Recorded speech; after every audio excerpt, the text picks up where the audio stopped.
En Belgique et de façon plus générale dans tous les pays occidentaux, les gouvernements s'emploient avec zèle à appliquer les standards de l'éducation sexuelle, programme de l'OMS. Ils tentent ainsi d'imposer chez les enfants, dès le plus jeune âge, bafouant l'autorité parentale, l'idée que ces derniers ont une sexualité, qu'il faudrait les éduquer au porno, à l'indifférenciation sexuelle, c'est-à-dire que la distinction homme-femme, en fait, n'a plus lieu d'être. Ce n'est pas l'avis des 4 experts que nous invitons aujourd'hui, mais aussi, je pense, et ils nous diront ce qu'ils en pensent, de milliers d'autres professionnels de l'enfance et de parents dont on attend impatiemment qu'ils se manifestent. En direct, nous sommes en direct, donc on va essayer de répondre si vous avez des questions. On ne pourra pas répondre à tout, mais en tout cas, on pourra garder vos questions et continuer à en parler puisque ça ne fait que commencer. J'ai le plaisir d'abord d'accueillir Ariane Bileran. Bonjour Ariane. Bonjour Alexandre, bonjour Kairos, bonjour les auditeurs, spectateurs et spectateurs. Qu'on connaît bien puisque on l'a interviewé plusieurs fois, mais aussi, bon, vous êtes philosophe, psychologue clinicienne, docteur en psychopathologie, auteur de nombreux ouvrages, notamment de psychopathologie du totalitarisme, et avec aussi une spécialisation, il faut le dire, dans l'enfance, hein, puisque on peut commencer en disant que la RTBF vous a violemment attaqué. Donc maintenant, on vous connaît aussi bien en Belgique, mais on y reviendra. On va d'ailleurs on va d'abord accueillir les autres, et j'ai le plaisir d'accueillir aussi Maître Virginie de Adoro Requia. Bonjour. Bonjour Alexandre, bonjour Kairos, bonjour à tous. C'est un plaisir, on s'était vu à Paris, on s'était dit qu'il fallait qu'on fasse une interview. Et voilà, c'est le cas. Merci de votre invitation. Et merci surtout d'avoir répondu aussi vite, aussi à Régis Brunod, pédiatre, Bonjour. pédopsychiatre. Vous avez travaillé, Régis, comme expert auprès des tribunaux dans des affaires d'agression sexuelle d'enfants, notamment, hein, je ne déballe pas tout le CV de tous les invités, et vous avez écrit notamment Préserver l'innocence des enfants. On avait fait une interview à Paris pendant le colloque sur le totalitarisme et les enfants.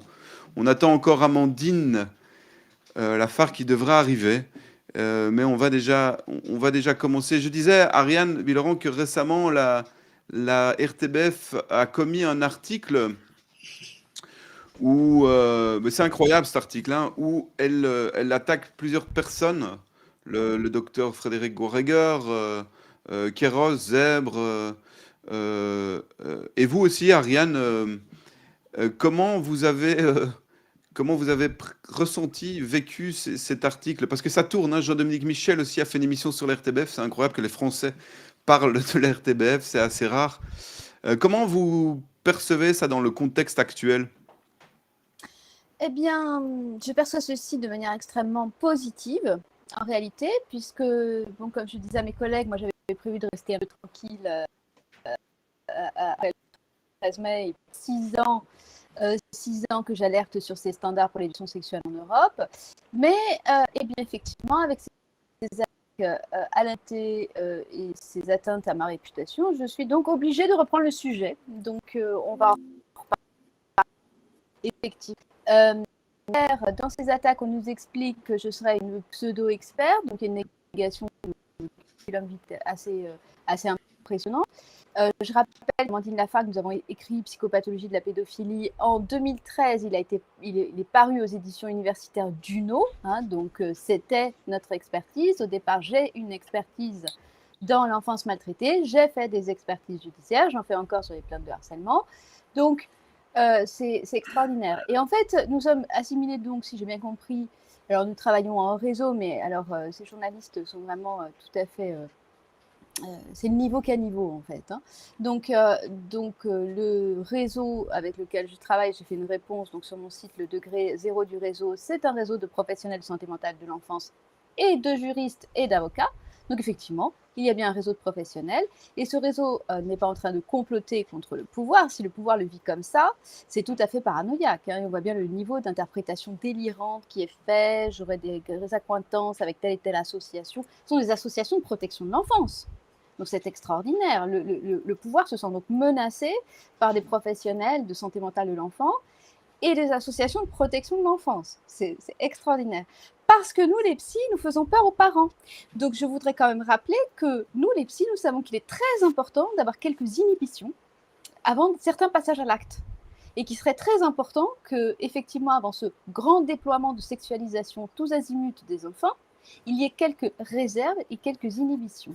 Donc, tout ceci démontre une grande mauvaise foi et démontre aussi, si nous avions besoin de nous en convaincre, que nous avons totalement raison de sonner l'alerte, parce que quand des experts et des professionnels sonnent l'alerte, le minimum de la bonne intention du pouvoir, c'est de les écouter, d'avoir un minimum de prudence et de se dire, ben quand même, il ne serait-ce qu'un seul professionnel qui aurait émis des réserves, c'était très important à écouter. Eh bien, nous sommes plusieurs. Et donc, je vais aussi donc annoncer qu'effectivement, pendant un certain temps, j'ai été assez isolée, mais maintenant, nous sommes plusieurs. Et nous sommes plusieurs à nous exposer en public et nous serons de plus en plus nombreux. Donc, il faut que ça soit très clair. Voilà. Il ne faut plus avoir peur. Mais on dirait qu'ils vont... Nous n'avons pas peur. Hein.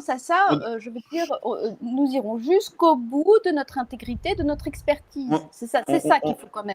Mais on dirait qu'eux aussi vont jusqu'au bout et c'est propre au totalitarisme parce que cet article qu'a commis l'RTBF est quand même incroyable, nul aussi. Je veux dire, c'est le bas-fond du journalisme et cette volonté de créer des réseaux, de faire des liens avec du vrai et du faux qui se mélangent. Ça me rappelle peut-être un peu, et j'ai envie de faire agir Maître Virginie Darro-Rekia sur rapidement ce que vous-même vous avez vécu, où on vous a aussi, en fin de compte, accusé de faire partie d'un réseau, et où, si je me souviens bien, quand on avait discuté, vous aviez dit qu'en garde à vue, la police vous avait posé des questions qui n'avaient strictement rien à voir et qui étaient bizarres. Et je me demande même s'il n'y avait pas un lien aussi avec tout ce qui est la mouvance LGBTQ+. Oui, tout à fait. Il y avait des questions qui s'apparentaient à une tentative de démonstration de délit d'opinion, ce qui est quand même assez hallucinant, puisque liberté de pensée, liberté d'opinion, de conviction politique, religieuse, philosophique, ça existe, hein, et il faudrait peut-être leur rappeler. Effectivement, il y avait des questions qui concernaient les réseaux pédocriminels. On m'a notamment demandé, moi qui suis mère de famille, ce que je pensais de la pédophilie. On en arrive à un point où effectivement, ce sont ces personnes qui se demandent si nous avons un problème, alors qu'il y aurait tant à faire au niveau de la pédocriminalité.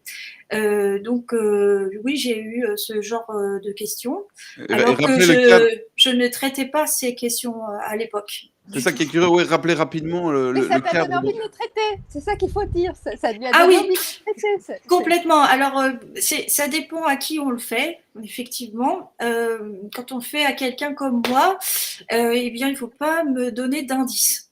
Et malheureusement, les questions, d'ailleurs, c'est ce que j'ai dit à l'enquêteur, les questions se répondent les unes aux autres.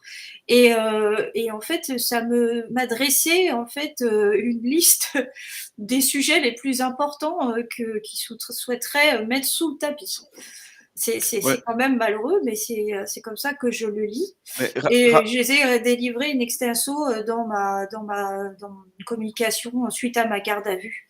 Rappelons, Virginie, que vous êtes avocate à la Cour de Paris. Oui. Et que vous avez été arrêtée chez vous tôt le matin par... 6h40 du matin par 12 personnes, notamment des policiers encagoulés, devant mes 2 enfants, et j'ai été emmenée jusqu'à la prison de la DGSI pour présomption d'actes terroristes. Ils ne se sont pas, embêtés avec le secret de l'instruction. Le matin même de mon arrestation, ils ont fait, bien entendu, publier dans la magnifique presse grand public des articles qui me mêlaient à la mouvance extrême droite, je sais plus trop quoi. En fait, c'est de l'injure, de la diffamation, de la calomnie. C'était fait pour porter atteinte à mon image et à ma profession, puisque quand j'ai été quand l'enquêteur m'a posé des questions, il refusait d'admettre que j'étais avocate dans le cadre de ce dossier. J'étais l'avocate d'une des personnes qui étaient concernées par le dossier, et il ne voulait pas que l'on me traite comme un avocat, que j'étais. Mais en revanche, dans les journaux, on a fait apparaître ma photo et ma profession. Hein. Donc, si on ne voit pas que c'est fait pour salir quelqu'un, Ouais, voilà. Donc, je reviens sur votre cas parce que j'ai entendu quand même la ministre de l'Éducation nationale, je crois, belge. Caroline Désir, qui porte mal son nom. Oui, et donc en fait, il faudrait rétablir quelque chose parce que, bien entendu, c'est exactement de la même manière qu'il procède à chaque fois, c'est-à-dire que il marche-pied, c'est la presse, ce sont les articles nauséabonds, et puis après, on en tire des conclusions qu'on veut bien tirer. Et je voudrais rappeler en fait ce qu'est un acte terroriste.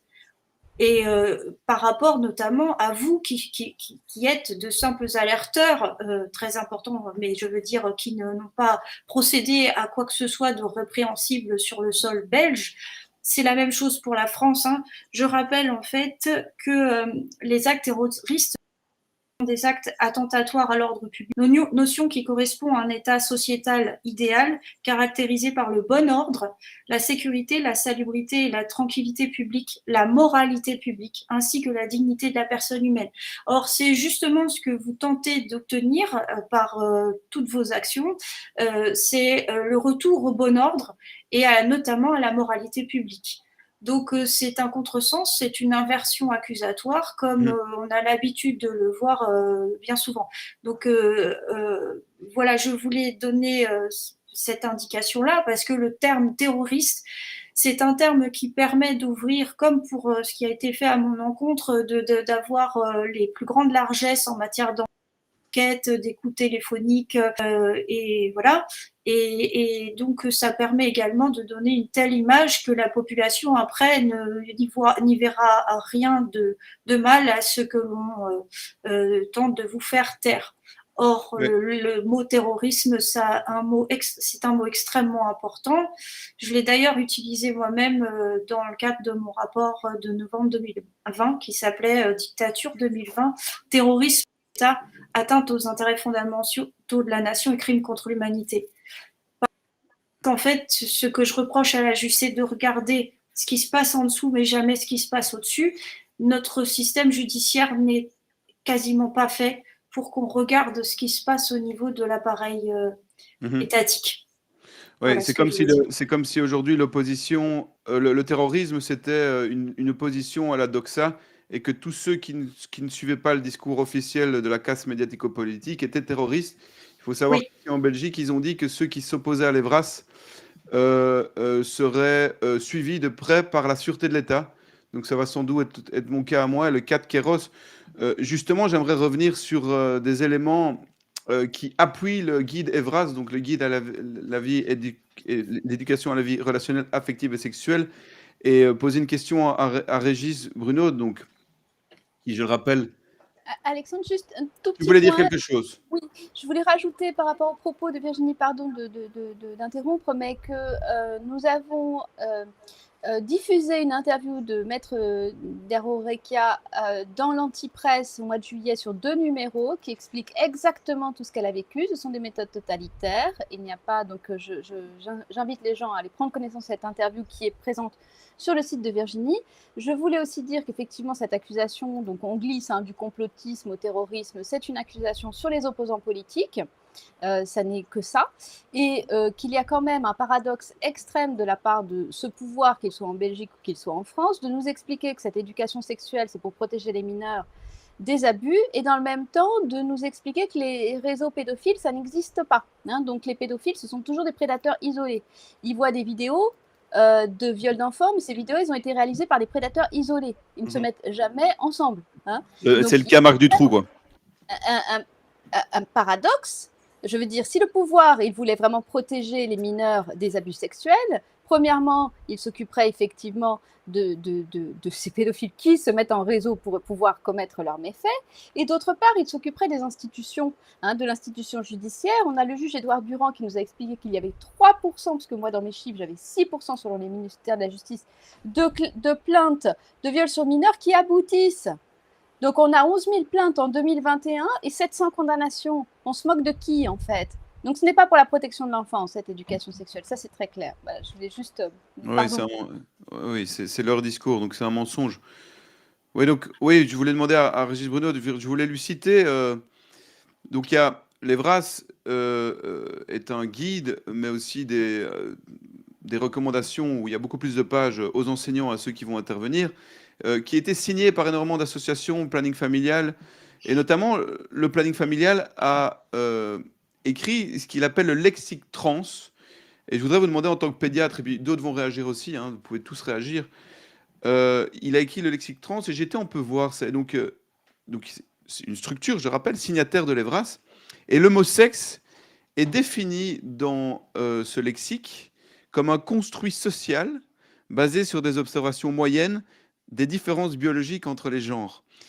Il est communément admis scientifiquement que le sexe est un spectre. Peut également désigner, donc le sexe peut également désigner l'appareil génital. Qu'est-ce que vous pensez en tant que pédiatre de cette définition de sexe qui, en fin de compte, si on considère que les signataires, que ce sont aussi des signataires de l'EVRAS, que l'EVRAS est aussi une manière d'amener dans l'enseignement et dans la tête des petits-enfants très jeunes, dès 3 ans, malgré ce que la ministre ici dit, est une manière de venir dire que le sexe est un construit social? Alors, c'est une question qu'il faut peut-être reprendre d'un autre point de vue, si vous me permettez. Et le point de vue, c'est le point de vue développemental. Le point de vue développemental, ça veut dire qu'un enfant, comme vous venez d'ailleurs de l'utiliser, ça se construit.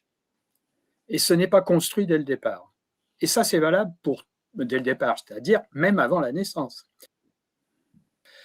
C'est dans le ventre de la mère, et ça se construit après jusqu'à, on va dire, une maturité des diverses fonctions qui constituent un être humain et sa personnalité.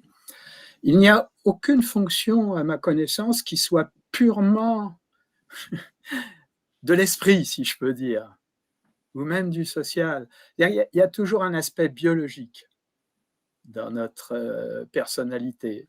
Je suis médecin des enfants, alors c'est assez rare en France, ça l'est maintenant, ça ne l'était pas auparavant. C'est-à-dire que j'ai fait une formation au niveau du développement somatique, on va dire, du développement du corps, et une formation au développement de l'esprit, enfin de toutes les cognitions, les affects. Alors c'est très bien qu'on éduque les enfants aux questions affectives, on est tout à fait d'accord, savoir ce qu'on appelle affection aussi.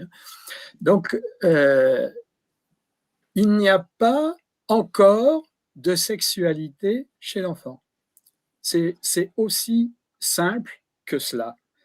Il n'y a pas de sexualité pas encore de sexualité chez l'enfant. Elle se construit petit à petit, comme se construit petit à petit le fait de se tenir debout et de marcher sur des éléments donc neuropédiatriques, mais aussi sociaux, mais aussi affectifs.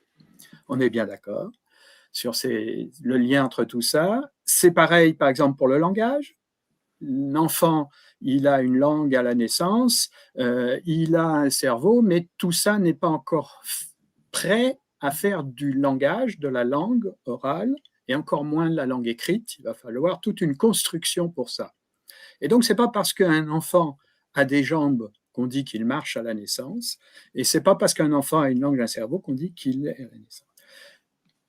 Plus clairement, alors excusez-moi le petit clin d'œil, mais si je peux prendre autre chose, qui est l'alimentation, par exemple, c'est pareil aussi. On ne donne pas des frites à un enfant de 3 mois. Il y a plein des éléments affectifs, sociaux et surtout du développement somatique et neurologique qui fait que ce n'est pas possible. Alors, quand on aborde la question du sexe, le sexe est une définition, alors c'est très simple, si on prend, quand les dans les enquêtes de police, maintenant, si j'ai bien compris, quand on veut savoir le sexe sur des éléments biologiques, eh ben, on fait une recherche de DNA, on fait une recherche de l'identité chromosomique de la personne, et à part des cas extrêmement rares, le sexe est indiqué, c'est-à-dire qu'on est dans nos cellules, dans nos milliards de cellules, on est une femme, XX, ou on est un homme, XY. Je parle en français, je n'utilise pas trop les connotations scientifiques où on dit mâle et femelle, comme les anglophones dans les congrès. Voilà. Donc, l'histoire de dire que le sexe, on peut dire que le genre, oui, le genre, on peut se dire de tel genre ou de tel genre, c'est tout à fait possible. Oui. Voilà. Mais de sexe, on ne peut pas dire qu'on peut changer de sexe. On ne peut pas, en fait. Et on ne peut faire que de la chirurgie et de l'endocrinologie qui vont modifier un certain nombre de nos attributs, mais on ne peut pas changer les chromosomes des milliards de cellules qui nous constituent. C'est tout à fait impossible. Je ne sais pas qui veut réagir. Il y a encore une autre phrase ici, donc basée aussi sur ce lexique qui appuie Lévras. Et ils disent le sexe est un construit social, un pénis est un pénis, pas un organe sexuel mâle. Est-ce qu'on frise pas d'abord à Ariane? On attend toujours Amandine. C'est du délire, on va dire tout simplement. Est-ce qu'on n'est pas complètement dans le délire? Et maintenant aussi, après Virginie, qu'est-ce qu'on peut faire d'un point de vue juridique par rapport à ça? Alors moi, j'ai quand même envie de dire que les gens comprennent bien que quand j'ai publié mon livre en 2017, ça n'a pas été compris, mais le sous-titre de mon livre était « Où la loi du pédophile au service du totalitarisme mondial ». Donc je parlais de totalitarisme parce que j'avais bien compris dans ces textes, parce que je les ai étudiés dans ces textes internationaux, qu'il y avait des ambitions totalitaires. Comment fait un totalitarisme pour se mettre en place? Il met en place des groupuscules de militants qui servent sa cause politique, qui ultra minoritaires, et qui viennent influencer, manipuler, terroriser les groupes. Alors, avec de la nouvelle idéologie et de la novlangue. Les campagnes de calomnie contre moi ont commencé par des sites libertaires. Eh bien, figurez-vous que j'ai eu l'information cette semaine que justement, toutes les fédérations traditionnelles, anarchistes, etc., sont terrorisées par ces groupuscules de la bien-pensance du totalitarisme mondial. Donc, c'est très intéressant. Et ce n'est pas que là que ça se passe, c'est partout. Et on a cette novlangue, c'est ce nouveau langage, c'est cette nouvelle idéologie à laquelle on doit souscrire. Et bien évidemment, que ce soit les petits chevronnés, ils sont mis sur la touche. Et tous ceux qui résistent sont mis sur la touche et sont harcelés. C'est comme ça que ça fonctionne. Pour faire tomber les gens dans l'idéologie et qu'eux-mêmes commencent à servir cette idéologie. Il faut bien le comprendre. C'est ça l'opposition contrôlée et c'est ça l'infiltration. Et elle est partout. Et je voudrais à ce sujet tout de suite dire aux gens, attention à ceux qui vous disent qu'ils vont aller déposer des plaintes et qui recueillent des témoignages et qui se réclament de nous. Nous nous réclamons de nous-mêmes et nous avons donc mis en place dès aujourd'hui une adresse pour recueillir des témoignages avec Maître Derorekia. Et ça sera nous et ce n'est pas à d'autres endroits. S'il y a d'autres endroits qui se réclament de nous, de nos travaux, il n'y a pas de problème. Mais de nous, si, il y a un problème. Parce qu'en fait, c'est toujours comme ça. Qu'est-ce qu'on fait? On met en face une fausse opposition pour recueillir les plaintes des parents, pour recueillir les témoignages des enfants. Et on va les étouffer. C'est toujours comme ça que ça se passe. J'ai beaucoup d'expérience maintenant. Donc, je transmets tout ceci aux gens. Virginie, pour répondre à la question juridique, mais aussi il y a une question de Laurent. Le droit parental serait inscrit dans la Constitution. Et du coup, il faudrait toujours le consentement des parents. Alors, je ne sais pas si c'est le cas pour la Belgique, vous dites? C'est pour la Belgique? Je suppose. Mais peut-être ça, je ne sais pas, mais pour la France, c'est dans le Code civil.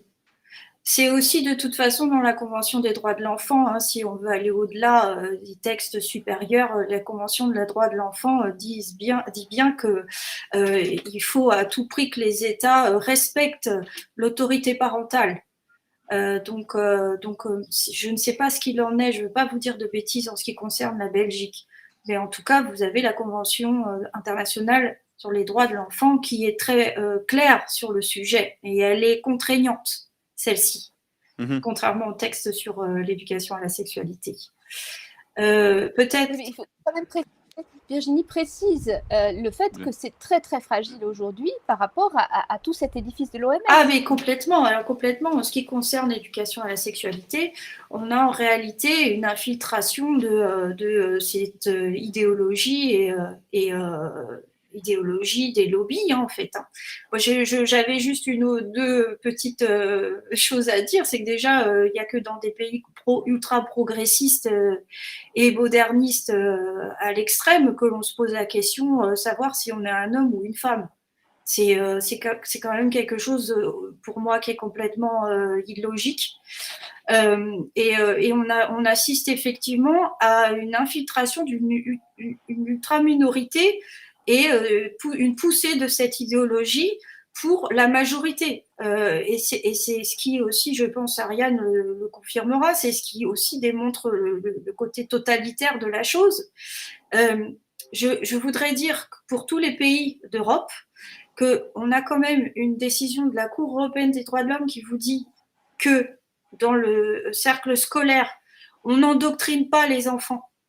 Et là, on est clairement dans une tentative d'endoctrinement dès le plus jeune âge. Ça, c'est déjà dans la jurisprudence de la Cour européenne des droits de l'homme qui dit très bien que l'école n'est pas faite pour exalter la sexualité, elle n'est pas faite pour des enfants, elle ne doit pas atteindre à l'équilibre des enfants, ce qui veut dire l'équilibre psychique. Là, on a vu avec le docteur Bruno et avec le docteur Bilran que ça apporte une grave atteinte à leur psychisme. Donc, on est vraiment dans le cadre de l'interdiction.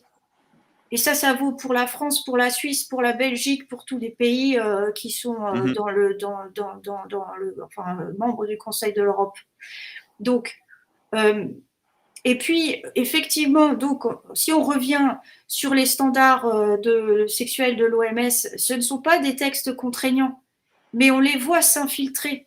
On voit, est-ce que si on regarde, en fait, j'ai procédé à l'analyse en fait, des textes internationaux, les textes contraignants ne vous parlent pas d'éducation à la sexualité en tant que telle. C'est vraiment l'infiltration, on l'a vu déjà dans un rapport de 1975 de l'OMS, je parle dans mon livre. On parle déjà de plaisir, de désir en tant que pour la formation dans le domaine de la santé sexuelle. On était déjà, quand on voit, il y a quand même déjà des membres du planning familial et le John Monnet, qui est celui qui est à l'origine de la théorie du genre, qui faisait déjà partie de l'équipe rédigé ce rapport.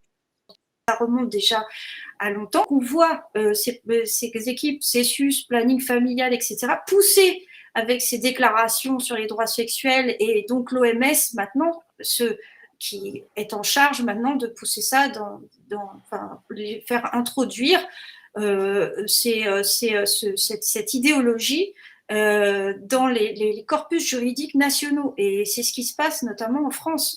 On a cette espèce d'ovni qui a été introduit dans notre corpus juridique. Et quand on a vu l'introduction de cette mesure rendue obligatoire dès 3 ans, mais bon, le docteur Bilran dit bien que c'est limite dès la naissance, qu'il faut inciter les enfants à avoir une sexualité, donc ce qui est extrêmement grave. Mais donc on voit dans les débats parlementaires que j'ai pu analyser que l'on tente par tous les moyens de porter atteinte à l'autorité parentale.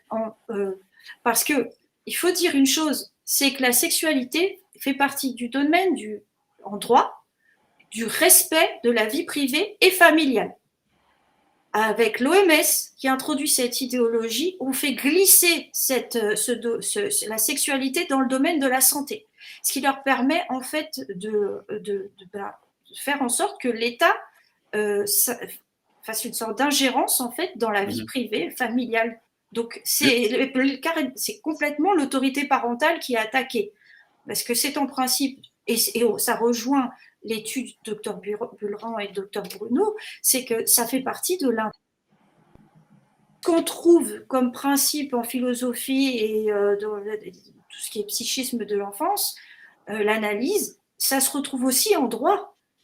Et c'est ce glissement qui est extrêmement dangereux. Donc, malgré le fait qu'il n'y ait pas de droit national véritablement contraignant précisément sur la sexualité, entre guillemets, puisque le docteur Béran dit bien éducation et sexualité sont deux choses qui ne vont pas ensemble, puisque une éducation à la sexualité ne permet fait séquence que l'enfant est rendu inéducable, donc tout est de toute C'est ce façon que disait comme Freud, ça. hein, déjà. Oui, et c'est très important de dire ça, parce que en fait, pourquoi envoie-t-on les enfants à l'école? Si c'est pour les rendre inéducables. Mhm. C'est bien, voilà, c'est une destruction en réalité en fait de toute une société quand on fait ça. Et je voulais juste ajouter sur la théorie du genre, j'ai eu la chance d'avoir le témoignage et l'aide du docteur Laurence Kaiser, gynécologue, qui, Oui, on la connaît. oui, qui a expliqué en fait ce que ça donnait que les traitements hormonaux sur la santé. Il faut que les parents le sachent, que ça rend malade. Parce que c'est bien joli d'inciter les enfants dès les premières années de leur école, d'école à leur expliquer qu'il peut y avoir un changement de genre, mais il faut aussi que les parents comprennent, que ça soit au niveau des traitements hormonaux, c'est une véritable catastrophe pour la santé, et quand c'est les chirurgies qui peuvent être faites, c'est aussi de la boucherie. Parce qu'on n'arrive pas à reproduire, le docteur Bruno disait, Laurence Kaiser le dit aussi, on ne peut pas reproduire. Donc on en arrive à une contradiction, c'est juste, je voulais terminer par ça, c'est que l'OMS en 75 nous parlait d'avoir plaisir quoi qu'il se passe, et on finit par avoir une expérience de masse sur des jeunes, ça permet aussi la stérilisation de masse, c'est une voie, qui ne permet pas le plaisir. Donc, vous voyez, il y a des contradictions sur tout, en fait, leur idéologie. C'est pour ça que c'en est une. Parce qu'il faut préciser qu'un un jeune opéré n'aura plus jamais de plaisir génital de sa vie. Je vous invite à ce niveau-là à voir What's a Woman, où le réalisateur interviewe une femme devenue homme, voilà, pour parler comme eux, qui dénonce cette supercherie et ce fait qu'on l'a quasiment tué, puisque sa vie, c'est une vie sous hormones où elle a attrapé le cancer et son espérance de vie est tout à fait limitée. Amandine est là, Amandine Lafargue, psychologue clinicienne, psychothérapeute, qui reçoit en consultation des enfants encore actuellement. Quel est le risque, Amandine, pour les enfants de cette politique? Quel est le risque en termes de trauma? Qu'est-ce que ça peut leur faire d'aller leur parler trop jeune de toutes ces questions? On vient de voir des images, je ne sais pas si vous les avez vues, de profs qui parlent à des enfants qui sont totalement, qui parlent de ce qui sort du zizi, un liquide gluant, et alors ils demandent qu'est-ce que ça peut être. Le petit garçon dit du pipi, donc il est tout à fait dans autre chose. Et donc elle vient avec des mots comme sperme, puis elle explique que quand ça sort, c'est l'éjaculation. Et on voit des enfants qui sont pour la plupart totalement un peu abasourdis, en tout cas ils comprennent pas.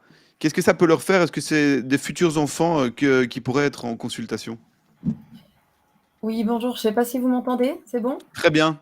Super. Et bonjour, oui. Alors effectivement, bonjour. On a déjà, hein, donc depuis début 2023, c'est pour ça aussi qu'on s'est alerté entre collègues.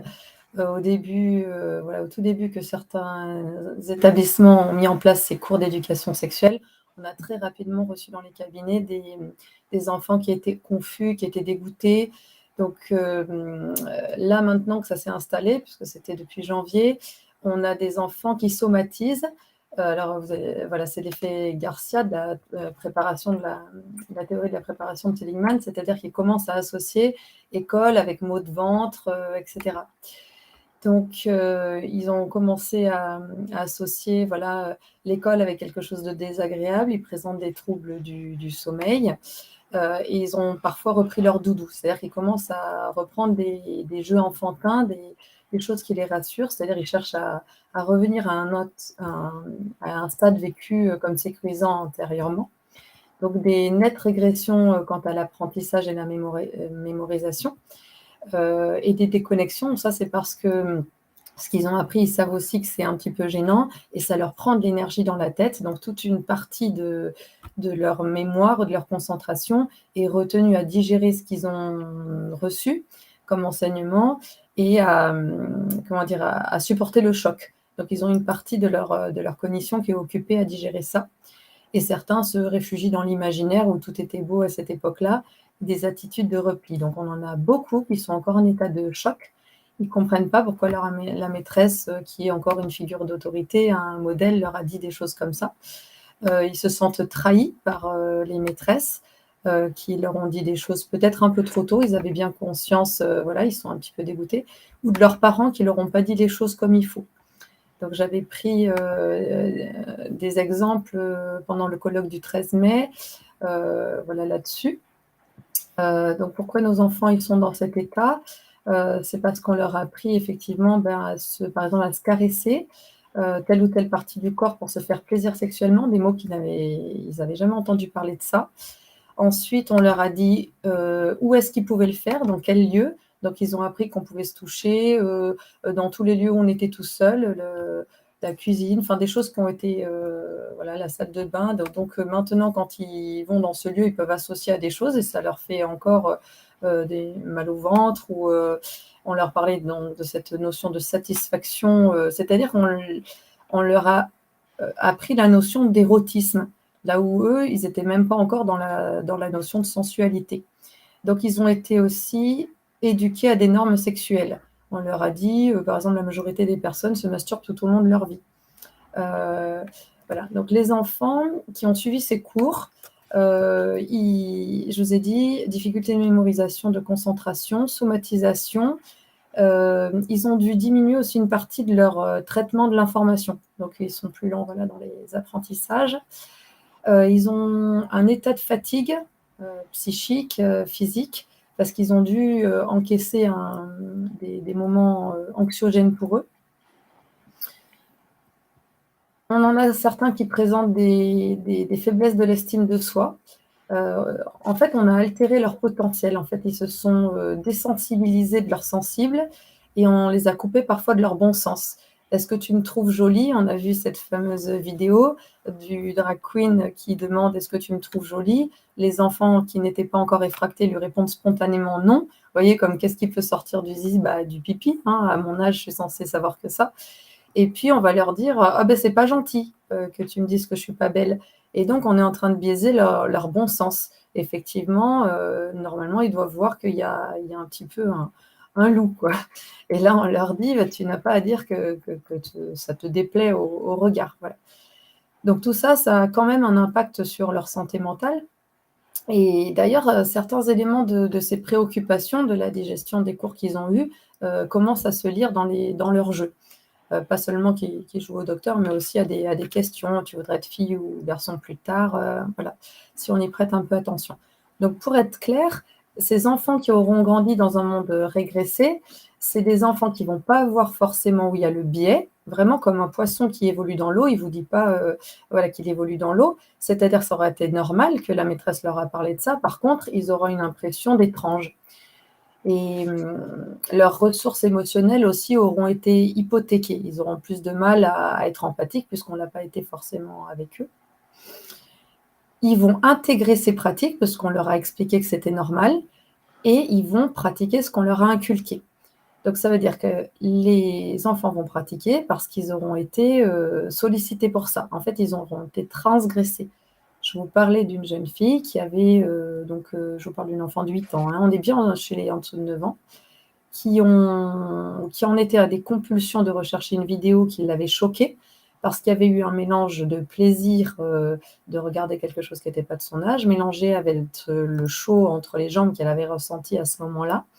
Donc, il y avait une libération de dopamine qui avait flatté son système de récompense, et maintenant, elle était dans une addiction compulsive à retrouver cette vidéo. Bon, on sait que ces choses-là, ça met des années de thérapie à se nettoyer. Hein. Donc, ce besoin de répétition, d'addiction, j'avais dit, et ce mécanisme, en fait, si vous voulez, ça va rendre nos enfants qui ont été transgressés accros. Donc c'est à ça aussi qu'on souhaite sensibiliser, c'est qu'ils le veuillent ou non. Ensuite, ils vont rechercher ce comportement. Donc il y aura des années de travail pour démêler ces choses-là, démêler le sensible.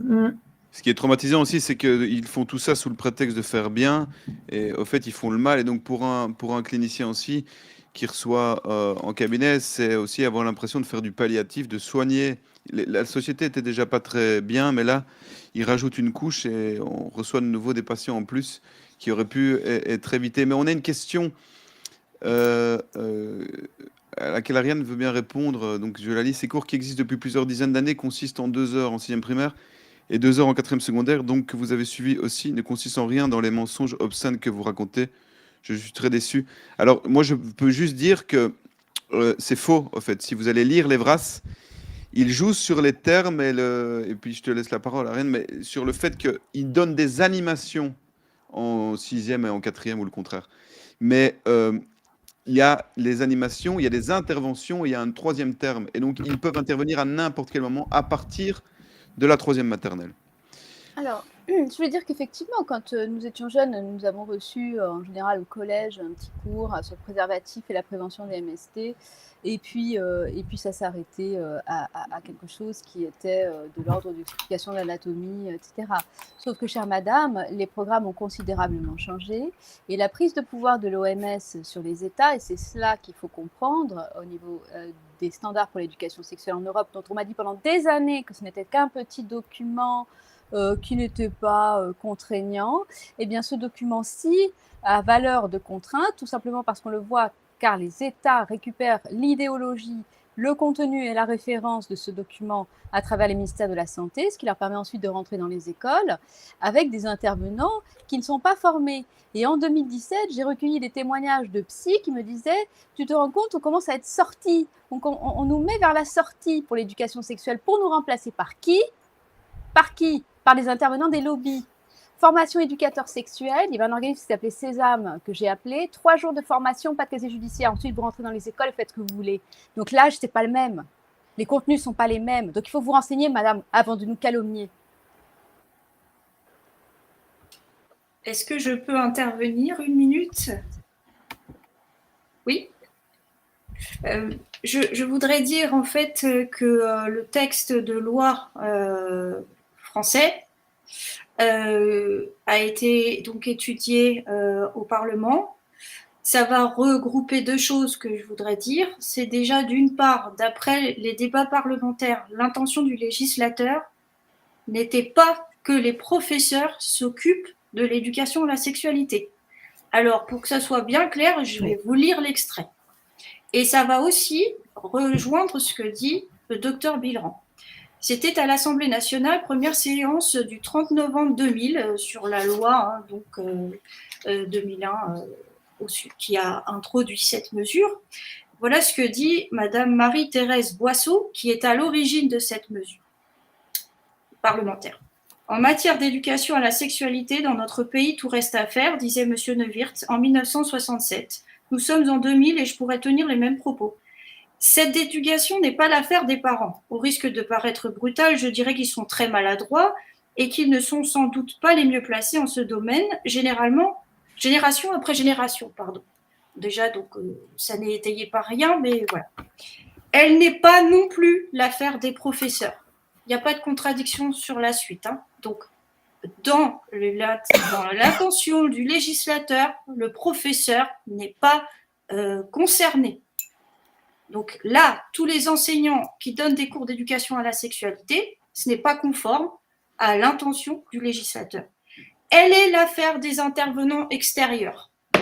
Voilà. Et on parlait de qui ? Les seuls qui ont été interrogés durant ces débats, planning familial.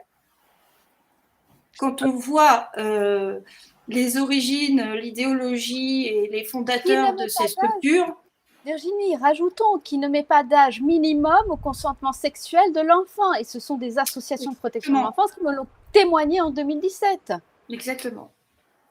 Donc, c'est une porte ouverte à la pédophilie. Oui, il faut rappeler que les enfants... moi, j'avais une question. Mais complètement, parce que cette histoire de consentement, je vous prie de m'excuser, c'est très important. Parce que dans la jurisprudence, en matière pénale, les mineurs étaient considérés comme non consentants parce qu'ils étaient trop jeunes pour connaître ces affaires de sexualité. Qu'est-ce qui va se passer maintenant avec ce glissement dans les mœurs? On nous dira quoi? Tous les magistrats auront en tête que, ah non, mais vous avez eu vos cours dès le CP, même avant peut-être. Vous avez les cours, vous saviez de ce qu'il en était. Et donc, ce glissement est très dangereux sur en fait, la perception des magistrats, sur ce glissement des mœurs est extrêmement dangereux parce qu'on pourra considérer aujourd'hui que tout enfant a connaissance de ce qu'est la sexualité dans tous ses détails, comme tous les livres là que l'on voit passer avec des organes génitaux adultes. C'est subtil quand même, mais on ce sont des livres obscènes. Obscènes. Des images obscènes. Voilà, organes génitaux adultes. Pédagogiques. Voilà. Moi, j'ai envie de rajouter que même pour des adultes, la santé sexuelle de l'OMS, ça ne fait pas envie. Hein. Excusez-moi, je vais être vulgaire niveau caniveau, mais ça ne fait pas bander. Voilà. Bien dit. Alors, moi, j'ai une question qui pourrait vous concerner tous. Voilà, donc, nous, on a porté plainte contre la RTBF par rapport aux articles et tout ce qu'ils ont dit sur Kéros, avec M. Penas qui serait l'homme fort. Hein, c'est des mots aussi qui ont du sens. Hein. Et donc, ils se retranchent toujours vers le fait qu'eux informent et les autres désinforment. Par exemple, ils disent « Monsieur Penas indique que le projet Evras, c'est comme le Covid, c'est un projet chapeauté par l'OMS avec une proposition de sexualisation explicite des enfants dès l'âge de 4 ans, je veux dire 3, et dès l'âge de 9 ans, des propositions aux enfants de prendre des hormones pour changer de sexe.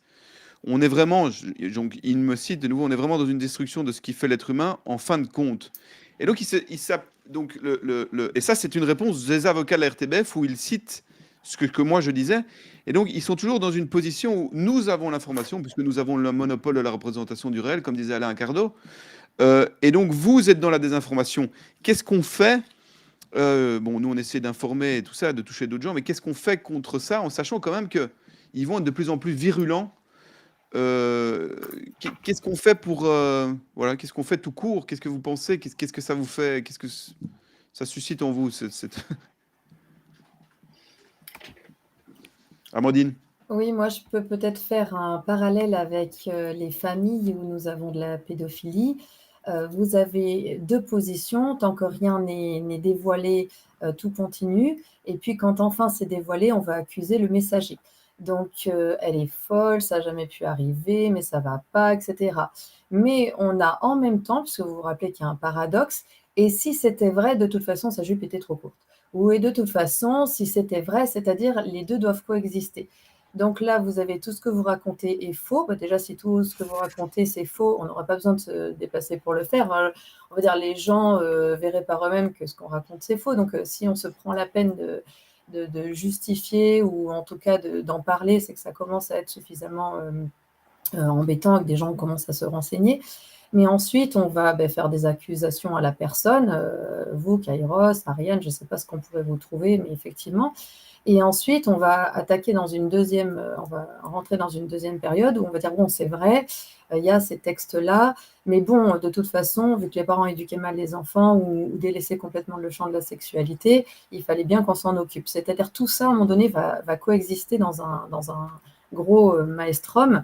Donc nous, on appelle ça un magma antéoïdipien, puisqu'il n'y a plus de symbolique qui va séparer les choses, plus de symbolique qui sépare les générations, les sujets dont on doit parler ou non, l'intime, le privé du public. Donc tout ça, nous connaissons parfaitement. Donc vraiment, toutes ces choses-là, c'est des vagues, ça va passer. Donc on reste à dire très exactement ce qu'on dit. On n'a pas à éduquer un enfant à la sexualité. L'enfant n'est pas suffisamment mature. Je crois que Régis Bruno l'a dit et redit. L'enfant ne peut pas discriminer ce qui est bon ou non pour son développement. C'est pour ça qu'on rappelle il ne doit pas y avoir d'éducation à la sexualité, ni à la sensualité, ni à l'érotisme du corps avant la puberté. Et par contre, nous sommes pour la prévention à un âge adapté. Donc, aucune éducation sexuelle ne doit être autorisée par aucune autorité, même parentale, parce que ça va fermer des portes essentielles, comme la pudeur, la rationalité, l'empathie, le vivre ensemble. Virginie de Roggio-Reggia nous a rappelé ce que Freud avait dit, que cela va rendre les enfants inéducables. Et un enfant initié, il va être ambivalent quant au lien à l'autre. Il va à la fois souhaiter se mettre en lien, il va mettre beaucoup d'énergie à se mettre en lien malgré le fait qu'il n'ait pas confiance, tout en mettant beaucoup d'énergie à être méfiant. Donc, il va être de base plus agressif. Et c'est vraiment ce que nous, on aimerait éviter. Il y a un peu plus de 300 personnes qui nous suivent. On n'a pas prévenu il y a longtemps qu'on ferait un direct. Ce qui devrait aussi y avoir, et c'est peut-être le combat, c'est que plus de gens devraient être informés. Encore beaucoup de gens ont peur de parler. Est-ce que vous entendez autour de vous, dans vos milieux professionnels, des gens qui se réveillent, ce qui pourrait donner de l'espoir? Régis peut-être, et les autres après? Alors moi, je veux bien prendre la parole pour faire une remarque. La position la plus claire qui puisse déjà lutter contre la pédophilie, c'est de dire qu'il n'y a pas encore de sexualité chez l'enfant. Et non pas dire qu'il y a une sexualité de l'enfant différente de celle de l'adulte. Ils en sont... quand on marche pas, on agite ses jambes. On ne peut pas dire que c'est une forme particulière de la marche. Les enfants, ça a été...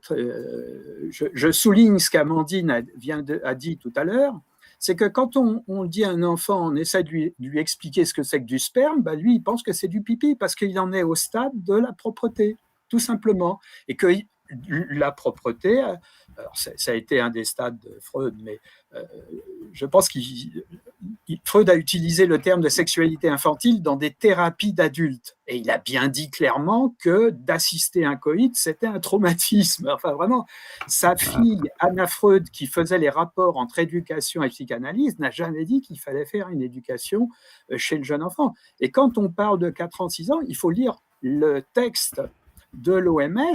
Il y a des tranches d'âge. Et la première tranche d'âge, c'est 0-4 ans, apprendre découverte du corps, information sur la masturbation enfantine précoce. Ça ferait rire si c'était pas pris au sérieux, quoi. Je veux dire, c'est voilà, vraiment ça.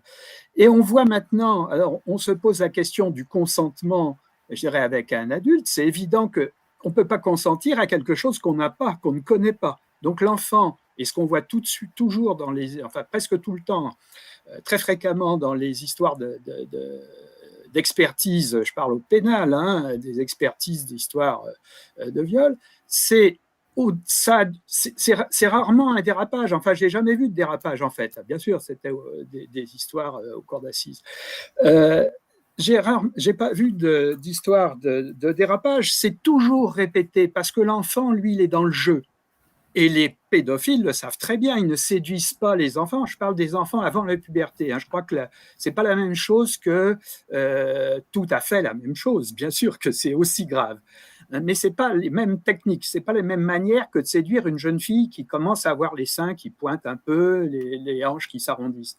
Ils séduisent les petits avec des histoires purement d'enfants, ils sont au niveau de l'enfant. C'est des friandises, c'est des câlins qui tournent bizarrement. Ça, c'est, on a dit la torcédor Ferenczi, la confusion de langue. J'ai vu des positions sociales dans des groupes de sport, des choses comme ça, qui fait que l'enfant devient le leader. J'ai vu des logiciels, hein, des petits logiciels, des Game Boy, des trucs comme ça. C'est la séduction, elle est à cet enfant-là. Et donc ça dure parce qu'à un moment, l'enfant croit que c'est du jeu, il est dans le registre du jeu. Et puis après, à un moment, il s'approche de la puberté. J'ai des souvenirs comme ça de fillettes qui, quand elles arrivaient vers 8-9 ans, après s'être fait agresser par, alors je suis grand-père, par leur grand-père par exemple, parce que ça se passe aussi, mais ça ne se passe pas que dans les familles. Il ne faut pas non plus avoir une petite lorgnette.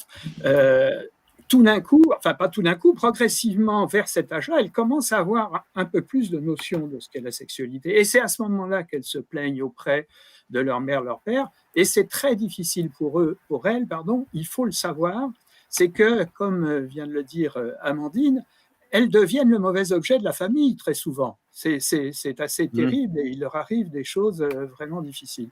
Donc, et ce qu'on voit maintenant en termes de consentement, c'est un peu sous-jacent à ce qu'on nous explique en ce moment, que les enfants pourraient consentir à des actes sexuels entre eux. Alors, madame, c'est dommage pour madame Perrieux, j'aurais voulu qu'on soit plus, excusez-moi, je suis un médecin d'enfant, alors un peu plus tranquille avec elle, je veux dire, elle n'avait pas été peut-être au courant de ce qui se passe maintenant. On voit des histoires de fellation entre enfants en moyenne section de maternelle, et je ne suis pas le seul à en avoir vu. J'ai fait l'année dernière une formation à des éducateurs de protection de l'enfance à Paris qui m'ont raconté la même histoire. Alors, il y a maintenant des, on va dire, je ne sais pas comment appeler ça, des initiations sexuelles entre enfants, des initiations à la sexualité d'adulte-enfant, parce qu'un gamin qui est un peu plus âgé ou qui a vu quelque chose, etc., il a une connaissance traumatique de la sexualité des grands, des adultes, et il veut l'apprendre à des petits. Mais je vous dis maintenant, ça existe même en maternelle. Ça. Mais Régis Bruno, c'est aussi parce que cette idéologie se déploie sur tous les supports. On peut constater qu'au cinéma, je peux en parler, moi j'ai été voir un film récemment en me disant un film grand public, il n'y avait que des insinuations au sexe, même si on ne voit pas, on voit la personne qui enlève son pantalon et l'autre qui regarde, on sait qu'il est nu, à la sodomie, à la fellation, dans un film autorisé aux enfants de tout âge. Donc, on dirait que cette idéologie se déploie partout, dans les émissions, dans les livres, à l'école, et que ça fait partie d'un plan, je suis désolé, de toute façon, on m'a qualifié de complotiste dans les médias, donc de plans organisés à un haut niveau. Oui, si je peux me permettre, Alexandre. Si je peux dire un mot, en tant que professionnel, juste pour terminer, en tant que professionnel, on est très en difficulté avec ces histoires d'initiation entre enfants à la sexualité des adultes. Je parle pas de ce que tout le monde a connu, c'est-à-dire que la curiosité de l'anatomie des petits entre eux, enfin, etc. Quelque chose de normal. Je parle de fellation entre enfants, c'est quand même autre chose, des gamins de 4-5 ans. Et excusez-moi, je ris, mais c'est un peu nerveux. Vous savez, nous, on n'aime pas. Je me suis beaucoup intéressé à l'autisme, j'ai travaillé là-dedans. On est content de travailler l'autisme, etc. Là, on n'est que confronté à des histoires sordides, donc on n'a pas trop envie d'en parler. On est dans une position vraiment difficile. Voilà. Avec certaines personnes qui ne veulent pas entendre aussi. C'est peut-être de là la remarque d'Ariane vis-à-vis de madame qui posait une question. On aurait dit un peu une envoyée du gouvernement. Ariane, il y a une autre question. En fait, je voudrais juste rebondir là sur ce qui a été dit sur la sexualisation tous azimuts de la société. J'invite les gens à découvrir l'interview d'Anneke Lucas que j'ai réalisée pour l'Antipresse et qui paraît dans le numéro de cette semaine, où je lui ai demandé, donc c'est une survivante de réseaux pédophiles qui n'existe pas, et elle est belge d'ailleurs, et elle indique bien que son point de vue sur ce déploiement de l'éducation sexuelle, mais également dans toute l'industrie effectivement du divertissement, etc., comment il y a un conditionnement des masses à accepter cette sexualisation, en particulier des enfants. Il faut bien comprendre que cette sexualisation des enfants va absolument gréver tous les apprentissages, puisque précisément les inhibitions sont nécessaires pour pouvoir apprendre à lire, écrire, compter, en fait, tout simplement. Donc, si on a levé toutes les inhibitions et qu'on a effracté de façon traumatique les enfants, eh bien, non seulement ça ne préviendra rien en termes d'abus sexuels, mais ils ne vont faire que les reproduire. C'est bien ces programmes d'initiation au plaisir sexuel. Je voudrais rajouter qu'en plus, l'ironie du sort, c'est que dans ces programmes, on nous explique l'initiation au respect. Donc, moi, j'ai envie de soulever le paradoxe. On a un pouvoir qui, depuis 2020, n'a pas cessé, que ce soit en Belgique ou en France, de maltraiter les populations, d'inviter à la haine, à la division. Les enfants ont été interdits de respirer, avec parfois 3 jetons pour aller respirer dehors dans la cour dans la journée. Et ce pouvoir va aller enseigner aux enfants ce que c'est que le respect. Voilà. Est-ce que l'idée serait pas... J'ai l'impression d'être avec un parent pervers ou paranoïaque qui dit à ses enfants fais ce que je dis, mais fais pas ce que je fais. Est-ce que c'est pas déjà c'est un pas de considérer que l'État ne nous veut pas du bien, d'être toujours méfiant en fin de compte, puisque c'est ça que ça montre. Pendant le Covid, ils ont traumatisé les enfants, et puis maintenant, soi-disant, ils veulent leur faire du bien. Alors notre seul souci, c'est la protection psychique des enfants. C'est la seule motivation de notre intervention. Alors, il y a une question aussi de quelqu'un. Voilà, je suis pas trop d'accord, mais j'aimerais bien que vous y répondiez. Je vais pas donner mon avis. Je la passe au-dessus, là, ouais, Chouquette. Donc, ben, moi, je suis dubitatif du moment que je n'ai pas toutes les données. J'ai mon avis, bien sûr, mais j'attends de voir ce qui va sortir de pertinent lors des débats. Merci d'en parler ouvertement. C'est très intéressant. Euh, qui veut répondre? C'est-à-dire, laissons faire et puis on verra ce qui se passe. C'est un peu ça, si je comprends bien. Moi, je Oui, peux répondre oui, si vous voulez, maître. parce que j'entends voilà, souvent ce commentaire, notamment chez des collègues qui ne savent pas s'ils doivent voilà, participer à ce débat ou soutenir ce combat parce qu'ils n'ont pas toutes les infos. C'est vrai que c'est beaucoup de choses à lire, beaucoup de choses à comprendre, beaucoup de choses qui est maquillée.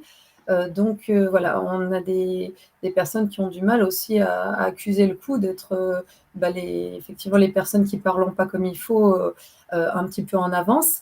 Donc effectivement, j'ai envie de dire à ces personnes-là, c'est normal de garder votre esprit critique, c'est sain.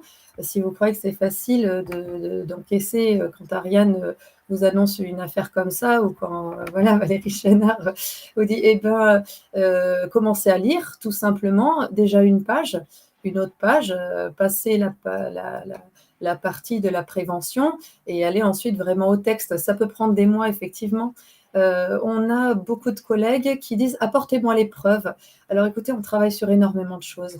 On travaille sur des expertises. Pendant que des enfants se font abuser, on ne va pas recopier-coller tous les exemples. Je vous invite à lire les excellents livres de mon collègue Régis Bruno, Préserver l'innocence des enfants, l'excellent livre d'Ariane Biran qui vous fera des fiches résumées de toutes ces choses-là. C'est tout ce travail qui ne sont pas perdus. N'hésitez pas à commencer à lire la première page, la deuxième. On comprend que ce soit dégoûtant, ça va réveiller nos résistances psychiques. Chaque page est très fatigante. On a une fatigue cognitive à chaque fois qu'on lit des choses qui sont impensables. Effectivement. On peut aussi rejoindre des groupes moins ambitieux, des papas qui rentrent dans les bibliothèques et qui, le temps que l'enfant choisisse des livres, ouvrent un petit peu les livres sur la bibliothèque et découvrent des choses et discutent ensuite avec le bibliothécaire en demandant mais comment c'est arrivé là, cette chose-là, qu'est-ce que ça fait là? Un livre écrit voilà, par une ancienne actrice porno, un livre où, par exemple, des enfants de 14 ans prennent le bain ensemble, jouent au canard, des choses. Nettoyez vos bibliothèques, rejoignez le travail du papa, là, de citoyen lambda, qui dit faudra peut-être commencer à nettoyer le petit coin lecture de la classe de mon fils, parce qu'effectivement, la maîtresse ne sait pas toujours ce qu'il y a dans les livres, puisqu'elle l'a choisi sur un catalogue, et donc elle ne le sait pas. Donc, il faut bien se rappeler, chaque entrave au développement de l'enfant a un coût en termes de retard, de secteur délaissé ou même de poids émotionnel. Donc, ces dérives, elles révèlent un vrai dysfonctionnement de notre société et elles hypothèquent nos enfants. Est-ce qu'on a vraiment envie d'attendre qu'Ariane ait le temps de nous envoyer tous un mail de preuve ou est-ce qu'on ne veut pas regarder un peu plus dans les textes? Peut-être pas les textes et les standards de l'OMS parce que c'est très long, très coûteux à les lire, mais lisez peut-être les résumés voilà, qui sont vraiment oui, excellents. Merci Amandine. Ariane Villeron va devoir y aller. Il y a beaucoup de gens qui n'ont pas envie. Il y a beaucoup de gens qui n'ont pas envie d'entendre non plus, qui préfèrent rester dans le confort. C'est ça aussi à laquelle la société du divertissement et de consommation nous a habitués. Ariane Villeron, merci beaucoup. Est-ce qu'on peut déjà dire qu'en mars, on peut déjà dire Ariane? On ne sait pas où on sera en mars. En mars, on sera encore sur cette planète en mars. En mars, Ariane viendra nous rendre visite et on organise un petit colloque, un débat, une conférence, un peu comme on avait fait avec Alexandra Henrion-Code. Donc voilà, ça sera en mars. Je vais plus dire une bêtise parce que j'ai plus le jour précis, mais en tout cas, les informations vont arriver. Et on aimerait bien aussi faire quelque chose avec d'autres psychologues. On en avait parlé, hein, une dizaine de psychologues ou une quinzaine, pour montrer que voilà, il y en a d'autres. Oui, alors, je voudrais peut-être terminer, parce que je vais devoir vous quitter, juste quelques rapidement un tout petit mot de la fin en remerciant bien évidemment tous mes collègues qui sont là et Kairos et tous ceux qui nous soutiennent dans ce souci de la protection de l'enfance. Sur ce qu'il faut faire, effectivement, il faut s'informer. Il faut s'informer, ne nous croyez pas sur parole, mais ne nous demandez pas non plus de venir vous biberonner. Je pense qu'à un moment donné, les adultes sont des gens responsables, donc effectivement, nous n'avons pas le temps de tout faire, ni de répondre aux doutes et aux dénis des uns et des autres. Donc, nous avons pour ça écrit des livres. Il y a le colloque du 13 mai 2023, notamment à Paris, que vous avez maintenant accessible en ligne, que vous pouvez aller regarder, et il faut transmettre l'information. Puisque nous sommes face à des médias qui nous censurent et nous calomnient, ce qui démontre leur mauvaise foi. Ce qui démontre leur mauvaise foi. Parce qu'encore une fois, à partir du moment où des professionnels appellent à la prudence, à la pause, à la réflexion sur ce que nous sommes en train de faire dans ce grand déploiement pédagogique entre guillemets de masse, un pouvoir bien intentionné premièrement les écoute, et deuxièmement, des médias bien intentionnés leur donnent la parole. Donc, ce n'est ni l'un ni l'autre, nous subissons des campagnes de calomnie. Donc, tout ceci renforce encore une fois notre détermination à faire la lumière sur ce qui est en train de se passer, et ça nous démontre que ce n'est pas clair. Voilà, c'est tout. Ensuite, il faut témoigner. Donc, il faut témoigner. Nous avons créé donc un mail qui est honest, O-N-E-S-T, _international, @proton.me. D'accord? Donc, il faudra que ce soit mis dans le chat. Comme il y avait des notes sur l'opposition contrôlée dont je voulais parler, il ne faut pas que ça soit confondu avec ce mail. Ce mail est un mail pour recueillir d'abord les témoignages des parents, des enfants, donnez-nous bien l'école, à quelle heure ça s'est passé. Ça peut être autre lieu de socialisation, puisqu'encore une fois, je le rappelle que ces standards, c'est pour tous les lieux de socialisation des enfants, et à n'importe quel moment. Et ensuite, s'il y a des professionnels qui souhaitent aussi nous rejoindre, puisque nous en avons plusieurs qui nous ont rejoints maintenant, rejoignez-nous, que ça soit pour effectivement réfléchir ensemble, c'est pas pour prendre la parole publique et qu'on démontre qu'effectivement, nous ne sommes pas tout seuls. Nous ne sommes pas quelques petites paranoïaques huluberlus, non. Nous sommes des vrais professionnels, des experts de nos sujets, et nous souhaitons maintenant intervenir pour démontrer qu'il y a un réel problème, qu'il faut cesser ces expérimentations sur les enfants. Et en dernier lieu, déposer des plaintes. Pourquoi il faut déposer des plaintes? Et je vais essayer de résumer ce que j'ai compris du travail de Maître Derorekia, parce que le grand risque, c'est que la coutume, c'est-à-dire le fait que tout le monde soit accoutumé à cette libération des mœurs de la supposée sexualité des enfants, et bien que cette coutume devienne du droit international, si elle n'est pas contrée par des plaintes. Donc il faut vous organiser en petits groupes avec des avocats de confiance. N'allez pas, encore une fois, sur des gros trucs qui pourraient paraître standardisés et qui pourraient, en revanche, être de l'opposition contrôlée qui étouffe les plaintes. Organisez-vous entre parents, entre petits collectifs, et allez déposer des plaintes en justice. Voilà, et vous avez le livre de Maître Virginie Derorekia qui vous donne toutes les billes pour la France, mais je ne crois pas que ça soit si différent que cela pour la Belgique, pour pouvoir agir en ce sens. Voilà, je vous remercie vraiment. Merci Ariane Millerand, et merci d'avoir réagi aussi vite. Et à bientôt, je vous dis à bientôt. À bientôt. Au revoir. Au revoir. Est-ce que je peux dire un petit mot, puisqu'on a parlé de protection, Évidemment. de protection. Alors, qu'est-ce qui est le plus dangereux pour les enfants en fonction des tranches d'âge, par exemple? Qu'est-ce qui représente un risque important de morbidité et de mortalité? Alors, par exemple, à l'école maternelle, c'est les accidents domestiques. Toutes les intoxications, vous savez, les enfants, les petits, ils sont capables de voir, si on ne fait pas attention à n'importe quoi, c'est les accidents domestiques, les brûlures, tout ça, etc. Les accidents de voiture, déjà, ils sont dans les voitures, les petits.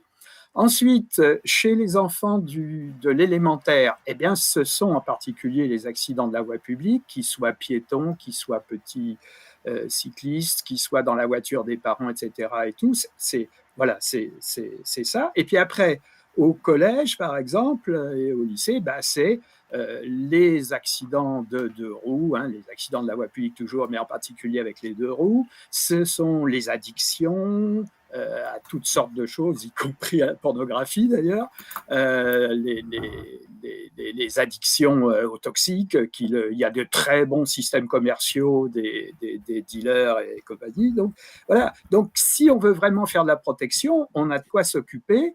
Je ne dis pas que les agressions sexuelles, ça soit minime, mais pourquoi on se focalise sur l'histoire d'une prévention? En plus, on n'a jamais vu que ça prévient, c'est plutôt le contraire. Donc, pourquoi est-ce que c'est focalisé là-dessus? Merci Régis. Bruno, Amandine Lafargue doit y aller. Vous dire au revoir. Merci vraiment à tous d'éclairer ce thème avec voilà, vos différentes approches. Vraiment, c'est toujours un plaisir de travailler à vos côtés. Et rappelons peut-être aux personnes qui nous suivent que de toute façon, le bon sens, la verticalité reviendra. Donc, c'est un mauvais moment à passer, mais à un moment donné, la nature humaine revient toujours vers le bon sens, se réériger, faire le beau, vers l'esthétique. Donc, c'est vraiment la décadence, c'est qu'un petit moment, l'avachissement à passer. Et puis, on reviendra à des normes parce que la société ne peut faire société que si elle tient avec des colonnes vertébrales. Donc, vraiment infiniment, merci infiniment. Et puis, on se retrouve pour une prochaine, j'imagine. À très bientôt. Merci d'avoir répondu aussi vite. Au revoir. Virginie, par rapport à cette question du droit, donc Ariane Bilaurent disait il faut porter plainte. Oui, vous avez plusieurs solutions et tout dépend en fait de l'interlocuteur qui est intervenu lors des cours ou dans la structure. Mais ça peut être une plainte devant le procureur de la République. Si on remplit les conditions, on peut faire une citation directe aussi. Il faut voir avec son avocat. Ça peut être aussi une plainte devant le Conseil de l'ordre de l'intervenant extérieur, malheureusement.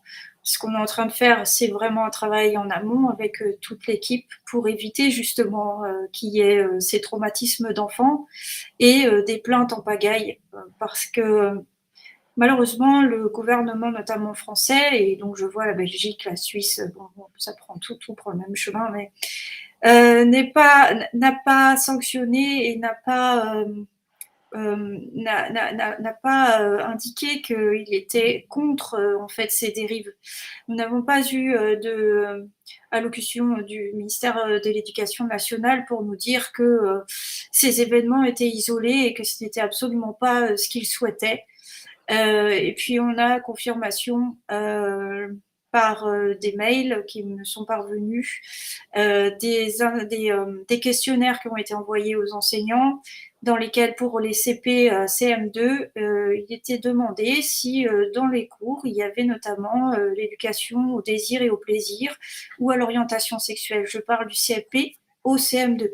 Donc, c'est malheureusement une preuve de l'intention de faire dériver ces cours d'éducation à la sexualité qui sont censés prévenir la discrimination et le respect des uns des autres, et apprendre le respect des uns des autres, ce que l'on fait très bien en réalité en famille.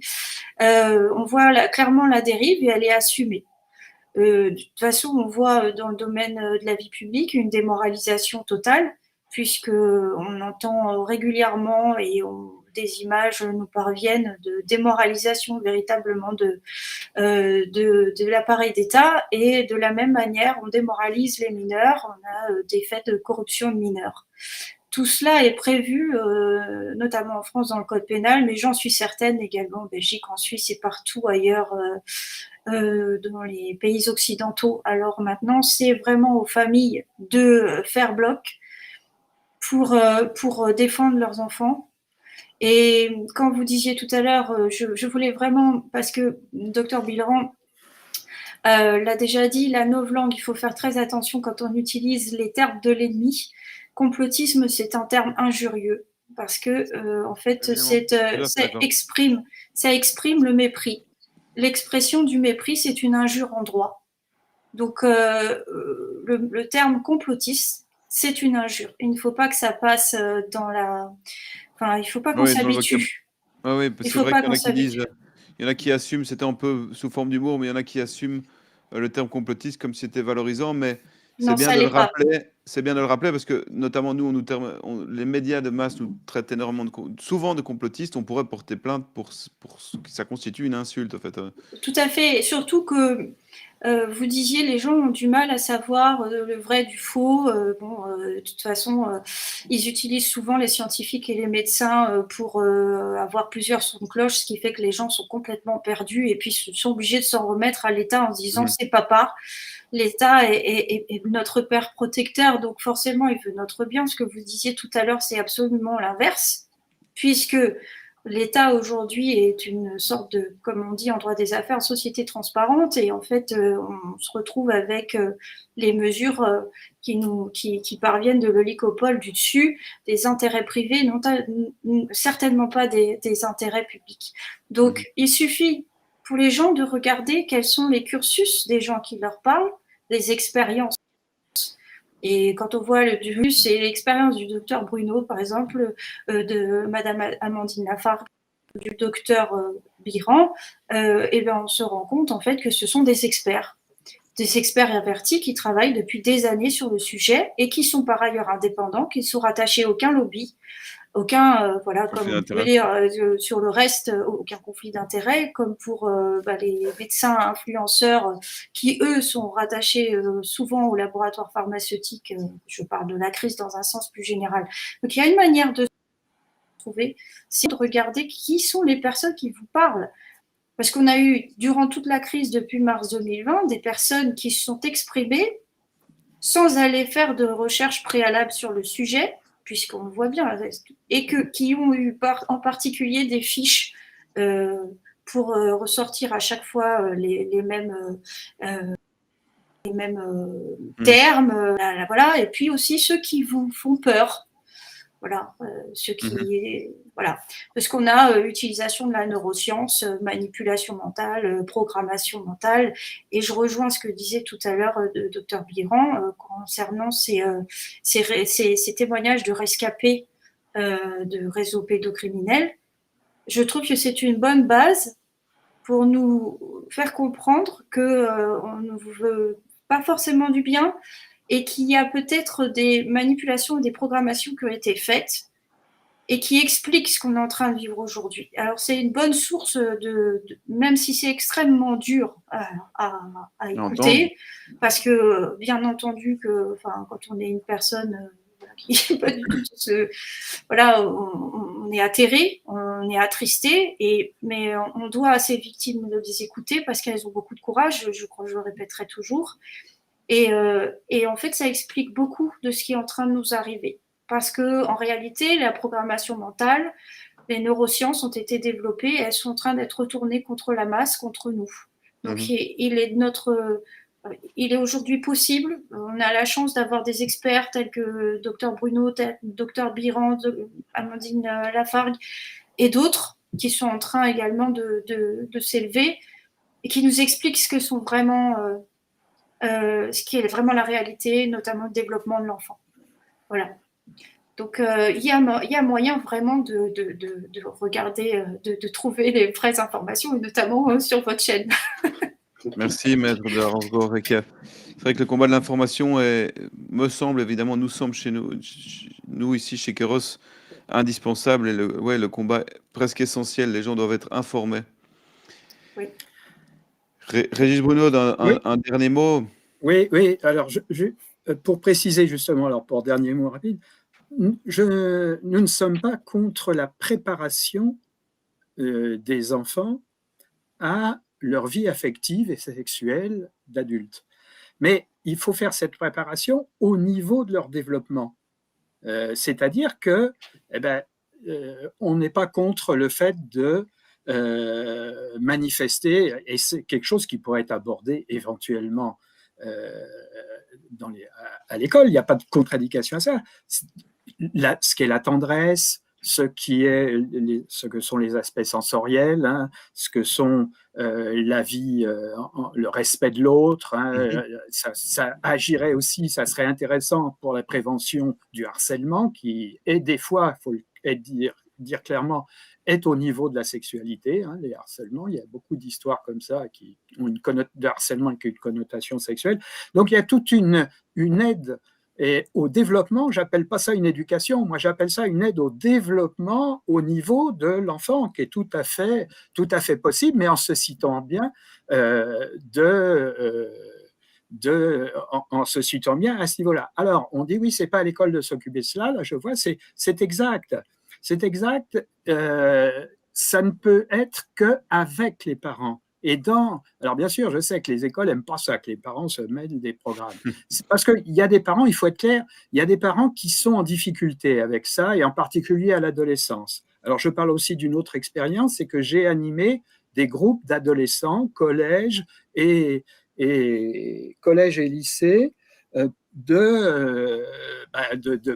n'appelait pas ça de groupe d'éducation sexuelle, mais d'aide au développement de la vie amoureuse, pour être clair, parce que le fait que la sexualité serait uniquement un plaisir renouvelable, c'est pas vrai.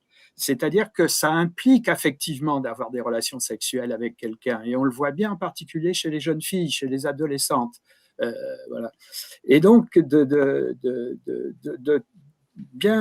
j'ai eu l'expérience avec des adolescents, etc., de cela. Et c'était fait parce que les parents étaient en difficulté. Effectivement, il y a quelque chose d'un peu que les parents peuvent trouver, et c'est pas faux, un peu incestueux d'avoir eux-mêmes à apprendre la sexualité à des adolescents, etc. Donc, ils ont besoin d'aide, mais ça doit se faire. J'ai toujours fait mes groupes. Alors, c'était des enfants qui avaient des difficultés de développement. Je ne vais pas en faire le détail. Donc, c'était dans le cadre d'un CESAD, d'un service d'aide à domicile. Il faut savoir que les hommes, il y a diverses raisons à ça, je ne vais pas y rentrer, dans les institutions pour l'enfance, et en particulier des enfants qui ont des troubles du développement, il y a de moins en moins d'hommes. J'étais souvent le dernier des Mohicans, et c'est à des adolescents de 14, 15, 16, 17 ans, comme je vous ai dit, qu'on faisait des groupes de compétences sociales. Ça se fait beaucoup, hein, pour les aider dans leur développement. C'était des jeunes filles, les éducatrices sont des filles de 20, 22 ans, les psychologues, c'est des jeunes femmes, et qui devaient leur faire des aides aux compétences sociales, hein, c'est-à-dire, par exemple, aller dans toutes les situations de la vie publique. Et voilà. Et eux, ce qui les intéressait, c'était de savoir comment, excusez-moi, on drague une fille, comment on est en contact avec une fille.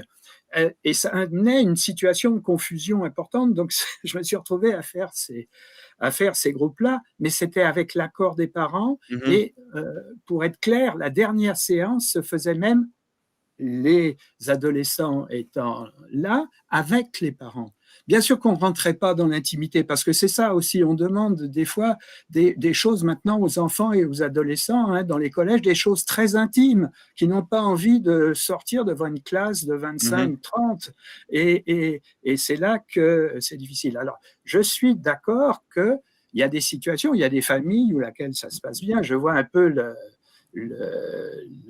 je vois un peu ce qui est écrit là. Il y a des familles qui sont à l'aise pour ça, tant mieux. Ils ont des supports qui peuvent les aider, mais il y a des familles qui sont moins à l'aise. Donc, il faut que ces familles puissent s'adresser aussi, mais il faudrait que ce soit les médecins pédiatres, les psychologues de la petite enfance, de l'enfance, qui soient un peu plus là. Je pense que c'est difficile que ça soit à l'école. Voilà. Oui, voilà, mais ça, c'est une question à la limite de meilleure formation des enseignants, de les soutenir quand ils ne savent pas répondre à une demande, mais ce n'est pas tout. Donc on y revient, c'est pas redéployer tout un système comme l'Evras qui va coûter des millions et qui porte une toute autre philosophie. Merci en tout cas Régis Bruno pour l'apport de toutes ces informations et de votre expertise. Merci Maître Eugénie Darro-Recchia. Merci d'avoir répondu aussi. Merci à vous, merci de donner la parole. Voilà. Merci d'avoir répondu aussi vite. Merci aux centaines de personnes. Merci aux auditeurs. Merci aux auditeurs qui nous suivaient. Merci aux et auditeurs. Faites votre travail aussi, c'est-à-dire parlez-en autour de vous, n'ayez pas peur. Partagez cette émission, les livres dont on a parlé, tout le reste. Voilà, c'est ça aussi qui est important. Casser le spectacle. Dans mon bouquin, là, je détaille beaucoup plus les aides au développement qu'on peut faire avant la puberté. Ouais. On a fait une interview d'ailleurs où on en parle et donc Préserver l'innocence des enfants, le livre de Régis Bruno et le livre de Virginie Larocco-Recchia qui s'appelle, je ne sais plus maintenant, rappelez-moi. Protéger les mineurs de l'idéologie totalitaire, Voilà, éducation protéger les sexuelle et mineurs changement de mœurs. avec des pistes juridiques aussi, je pense. Oui, ben, en fait, il y a une étude en fait, de la source de l'idéologie, tant de l'éducation à la sexualité, la liberté sexuelle et la théorie du genre, parce qu'il est quand même important pour tout, hein, on l'a vu depuis 2020, au moins pour la crise. D'autres personnes avaient travaillé ces sujets bien avant, mais il faut toujours revenir à la source pour pouvoir bien définir si c'est bienfaisant ou si au contraire il faut avoir des doutes et puis creuser la question. Et donc il y a ça, il y a une recherche sur l'intention du législateur, tous les textes internationaux, voilà, et puis aussi le point de vue donc des experts que j'ai synthétisé, et le point de vue d'un magistrat également qui rejoint le point de vue des experts. La question de la peine en justice parce que c'est très important. Et en fait, les clés pour faire différemment. Voilà. Et avec bien sûr une préface du docteur Biran, donc, qui à elle seule résume bien ce qu'il est nécessaire de faire. Mais ça serait intéressant de faire une interview rien qu'autour de votre livre. Je crois que Ariane a déjà prévu de nous l'envoyer. Merci encore à vous deux. Ceux qui nous suivent, ne partez pas. On va vous passer un petit teaser de la rentrée pour se rappeler tout ce qu'on nous a fait et de ne pas oublier. Soutenez la presse libre. Soutenez les voix dissidentes, c'est elles qui font encore exister le peu de démocratie qui reste. Sinon, nous sombrerons dans le totalitarisme complet. Merci. Oui, Régis. et si je peux ajouter, c'est aussi la création d'un nouveau système parallèle. Complètement. Merci à vous. Merci à vous deux. À très bientôt. Au revoir. On continue. Merci. Au revoir. Au revoir. Au revoir. Au revoir.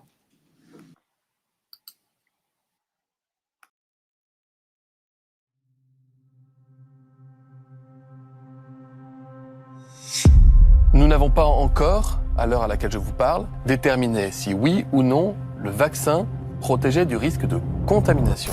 Mais personne ne veut qu'on parle de ça. Ils sont en train de jouer au poker avec nous. Plus on a de doses, plus on a un risque d'être infecté par le Covid. Il n'y a aucune indication que les vaccins ne seraient pas sûrs.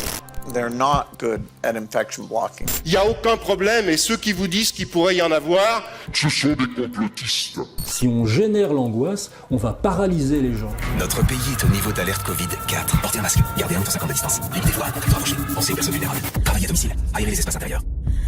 Portez un masque. Les rassemblements de plus de 100 personnes ont été interdits. Il peut y avoir un risque que le vaccin soit non seulement inefficace, mais contre-productif. Il n'y a aucune maladie dans laquelle l'immunité naturelle n'est pas supérieure et largement supérieure à l'immunité vaccinale. On peut mourir avec le Covid et on peut mourir du Covid. Si on est en train de sacrifier notre propre vie, notre propre adolescence. À partir de quel moment nous sommes encore en démocratie ?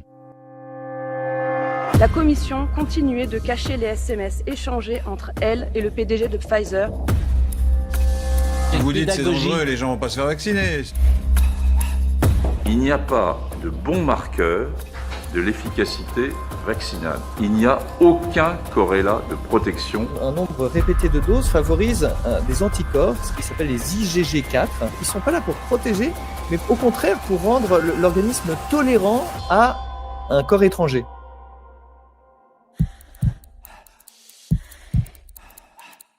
De grâce, faites-vous vacciner.